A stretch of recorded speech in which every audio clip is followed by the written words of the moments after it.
Good afternoon. In this video, I'm going to continue on my review of the video put up by the Anderson guy uh, called Four Dispensations in the New Testament. Means the word mentioned 4 times in dispensation in the New Testament.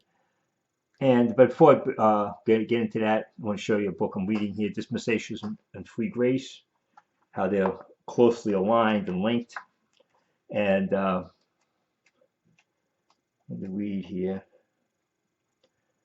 On page 11 here, he says, every normative dispensationalist that I'm aware of teaches that justification by grace through faith has been God's program since the fall of man. That's the normal view of dispensationalism, people. This FaithWorks thing that these guys are hitting on now, and that these guys like Breaker and Kim and Denlinger and Hoffman all defend, is a lie.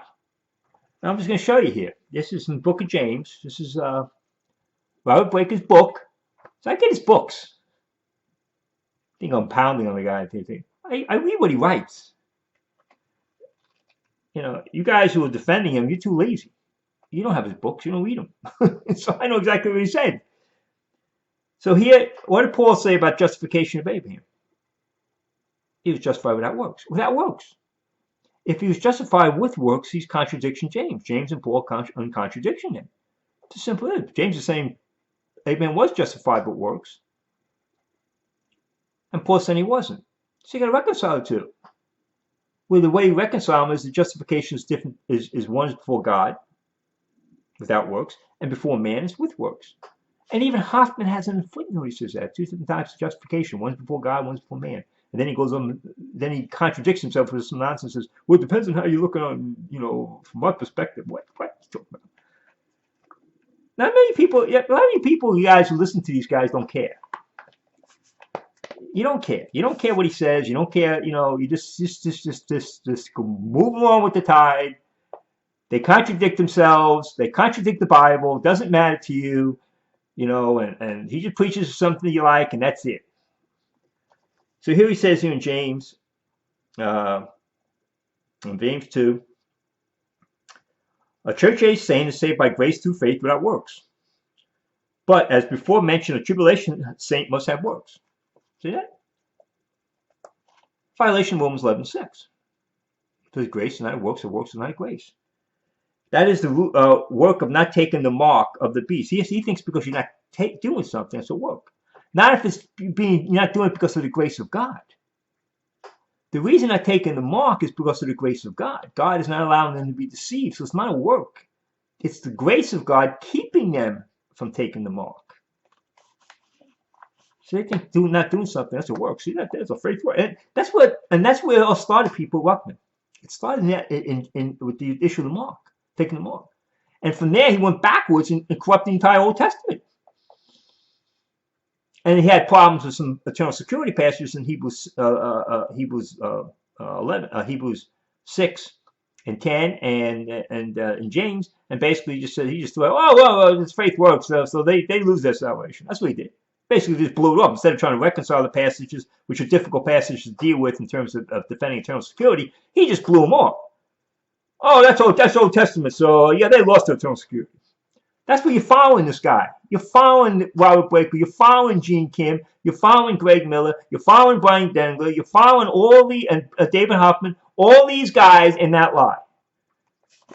That started with that little thing from Ruckman and just bled down. He has a whole thing on it that says about these eternal security passages. He lists all these denominations who reject eternal security and even salvation, and say, well, these guys can't all be wrong. Yeah, they all could be wrong. That's it. That was his logic. So he goes, James 2:21. Was not Abraham our father justified by works when he had offered Isaac his son upon the altar? That contradicts what John is saying, Paul is saying. Paul said he wasn't justified by works. You got to reconcile the two. This is how they reconcile. By denying what Paul said and just making what Abraham a type. Well, it's very clearly he was justified without works. Oh, that was a type of salvation, because we know he really is justified by works. They're contradicting the word of God. And you people will get upset at me. Like, how dare you talk about that?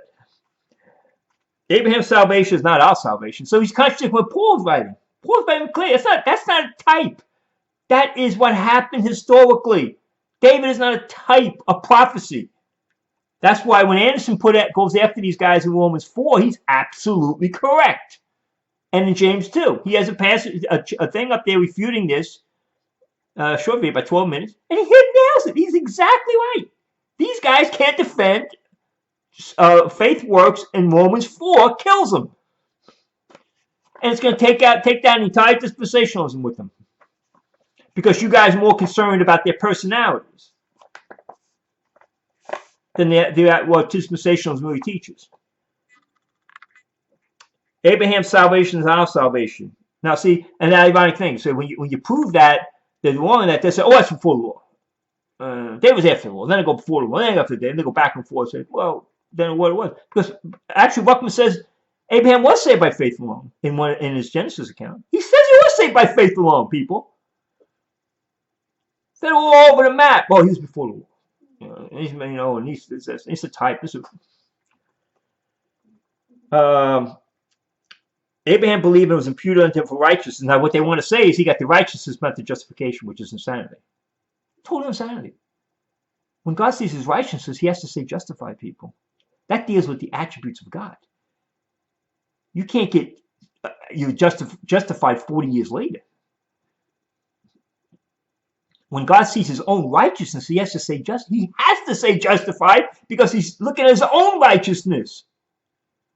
These nuts want to tell you, oh, he got the righteousness by faith alone, but then he wasn't justified. What?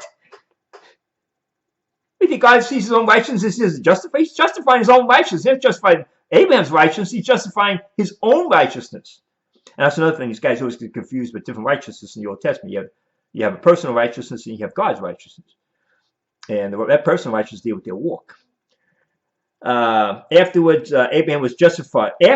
Abraham was justified Abraham wasn't saved, according to these guys, until 40 years later, or how long later was in Genesis 22. That's what they're telling you. Oh, he had his righteousness, but he wasn't saved. What are you people nuts? Yeah. Oh, but Rob Wake will put the video up there, I'll defend this, and we're looking forward backward to the cross, and people say we're going to save the same in the Old Testament. Get out of here. Abraham was justified when he offered up Isaac in Genesis 22. He's justified for a man. That's what James 2 is talking about. He showed his salvation in Genesis 22. He was saved back in Genesis 12. Christians are justified in imputed righteousness and imputed righteousness at the same time when they receive the new birth by faith.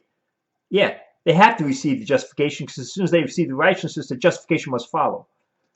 God can't wait to get justified when he sees his own righteousness. But I want to put that up really quickly and show you where we're going with this guy. They're going after the FaithWorks guys, which are a fringe movement that are very popular on YouTube. And guys who could be sound in other areas are fouled up in this area. John Breaker made 2 videos defending this FaithWorks garbage when I came out. And look at that. And people are saying, he's repeating the same rhetoric that Ruckman's speaking. People say the cliche that they were saved by looking back at the cross. And that's a cliche you made up, and that's not the issue. The issue is what the scriptures say. There are different gospels, but not different ways of salvation. There's only one way of salvation because you can't add works with faith and with grace. That's Romans 11:6. And you can't have Paul contradicting James. What they try to do is say, well, that's not wait, James, we got the righteousness, but he wasn't saved, and Paul said he was saved. Paul said saved because he was saved. If the righteousness of God, you're saved. So that's the issue. That's the battle going on. And let me see, there's one more point here. Dealing with James here. No. No, but by the way, these guys believe Hebrews and James is written to tribulational saints. They're tribulational. They don't believe that the Hebrews and James are written to the church. You're a church. They don't believe that. Let's see. Page 27 says, proponents of various forms of lordship salvation seek to solve this problem by denying the dichotomy set forth in Romans 4:1-5 and 11:6 and reintroducing commitment to good works as either an open condition for finally escaping eternal condemnation, or as a necessary outcome of the new birth. That's changed life. That's what Brian Daniels is teaching. So you can tell all that garbage. He says, I'm not a worship salvationist. It's exactly what he's teaching. That's worship salvation. It's exactly what he's teaching, a form of worship salvation, just like he's teaching a form of modalism. He's putting a little spin on it. But I'll stop here and put this up. And remember, this battle of faith works. This is these guys. This is the weak link that they're going after, because these guys are claiming, as I said in the Walker book, they're claiming now if you don't believe in faith works, you're not even dispensationalist, because they set up this phony cliche, and the whole thing started with Ruckman is nonsense. You say, well, looking at some eternal security passage and say, well, these guys, you know, they could like Hebrews 6, and this guy's Hebrews 10. Well, all these denominations can't be wrong, and they deny eternal security. There must be some basis for that, for the denying it. You know why? Because this guy from Bob Jones denied eternal security. Bob Jones Sr., Methodist. And so that all fallen Ruckman right up the cliff. And that's exactly where you're going with this. This faith works. It'll bleed into every area, and it makes you fool of you when you get to Romans 4. It makes you fool of you. Romans 4 is so clear.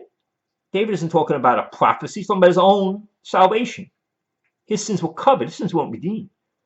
That's Old Testament salvation. Be covered until the cross. So I'll stop, put this up, and then I'll get to the other video. Amen. Thank you.